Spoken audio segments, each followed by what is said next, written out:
booktube, welcome back to my channel. It's been a while since I made a bookish video, and today I'm going to be talking about moving beyond the books because I'm in conversation with a few other booktubers, and I'm going to talk about them and link their channels in the description box down below so you can go and watch their videos as well.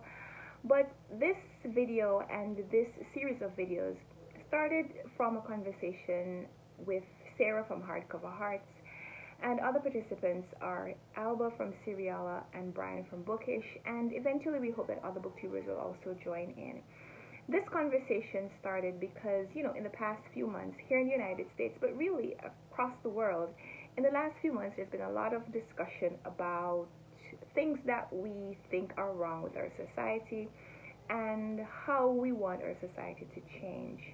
And so we've watched the videos, we've read the books, but now we need to move past that. In general, what we're talking about is activism that's not just watching videos and hearing other people talk about what needs to change. It's really about what we're going to do to change. Because while we talk about change in our environment, we also recognize that there are different ways to change. That some of these changes require individual actions, but some of them we consider to be mass revolution, really is what we're thinking. But in our experience, revolution still only happens when individuals move. And so if we want change, if we want real change, each of us is going to have to make some kind of movement. And so today I just want to talk about some of the movements that we can start making in our own little corner. I know for me, activism right now is a little difficult to imagine just because I've been home for so long. I feel like I can't go out and physically participate in some of the protests and can't physically go out and do some of the things that I might be more inclined to do if I was probably by myself. But I have a young child, and there are places that I might be able to mask up and go, but I can't take her with me and I can't leave her anywhere. But, I still want to do my part in changing this world for her because, I'm starting to see the world in a slightly different way because I look at some of the experiences that I had as a child, and I'd love to replicate for my daughter for her own childhood, but the world is different. And so, just kind of thinking about the legacy that I want to leave for her, the future that I want to create for my daughter as she grows up, is inspiring me to want to change. And so I just wanted to share a couple of books that I've read recently that inspires me to do something, and maybe to share them with you, and also to talk about other resources, other places where we can go and do things. So a few weeks ago I read Say It Lauder by Tiffany D. Cross, and Tiffany D. Cross is an on-air political analyst. She's worked for CNN, she's worked for BET, she's worked for other media houses. But when I was reading this book, I was very inspired by what Tiffany D. Cross was saying. She talks about the racism that she had to overcome just getting a job in media, but also how, aside from just the individual racist acts that individual person of color might face in a media house, she talks about how without having people of color in decision-making positions in broadcast media also affects how news items are selected for viewing and how they are spun. So as we're coming up to the elections, I'm reminded of my experience 4 years ago when I was watching some of these news media talk about the presidential elections. And I don't know if it was a conscious effort, but for me, watching the presidential elections 4 years ago, I could see the biases that existed. I could see how individual reporters or individual anchors, how their faces lit up when they spoke about one candidate, and how they were very stoic and stiff when they were talking about the other candidate. And that's just me, and I'm not trained for this in any way. But if you are watching a specific media broadcast that has such a explicit bias, imagine what is being done that you're not really aware of. So this book I thought was really informative in just talking about how media can skew our opinions and how we need to be aware of what's happening and what we can do to try to get a more even representation.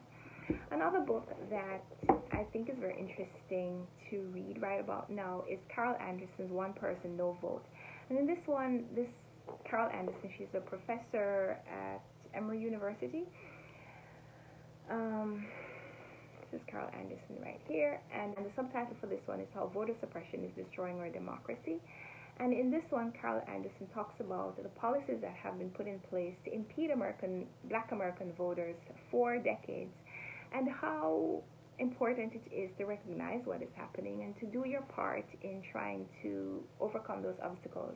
Like, you have to be intentional. If you are saying that your vote is important to you, and you know that there are going to be roadblocks, some literal, some metaphoric, but if you know that there are going to be systems in place to try to prevent you from voting, then you need to be intentional about making sure that your vote actually does count.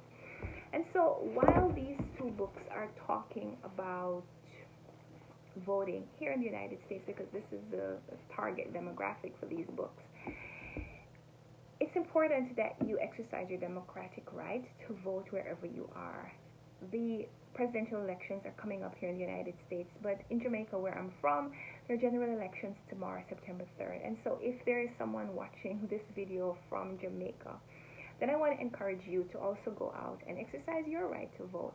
It's very important because so many people gave their lives, gave their limbs, gave their freedom in order to give us an opportunity to vote. And we almost do those people a disservice by not taking the gift. It should be a gift. It's a right.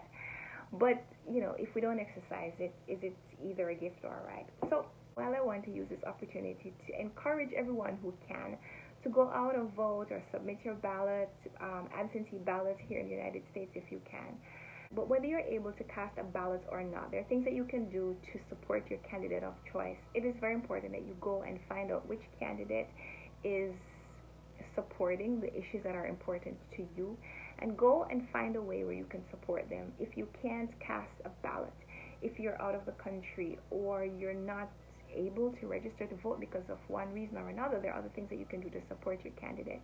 You can send text messages on their behalf. You can make phone calls on their behalf. There are petitions that you can sign for the causes that matter to you. There are lots of things that we can do. Letters you can write, phone calls. Did I say that already? There are lots of things that we can do to support the people who can make the changes if we can't make them ourselves. And finally, if all that you can do is to give a financial contribution, let no mistake be made. That is always very important.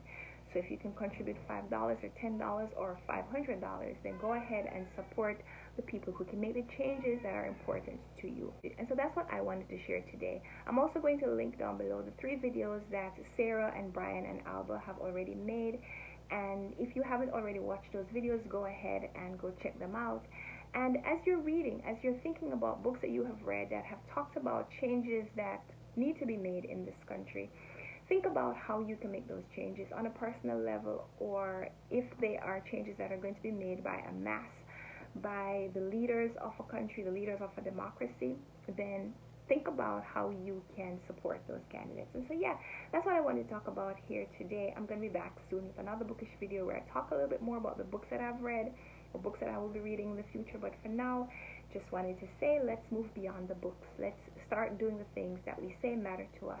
Let's speak by our actions and not just by our words. So thank you so much for watching this video. We'll be back next week, Wednesday, for another video in the series. So until then, go do something for the things that you say are important to you. Until next time, happy reading. Bye.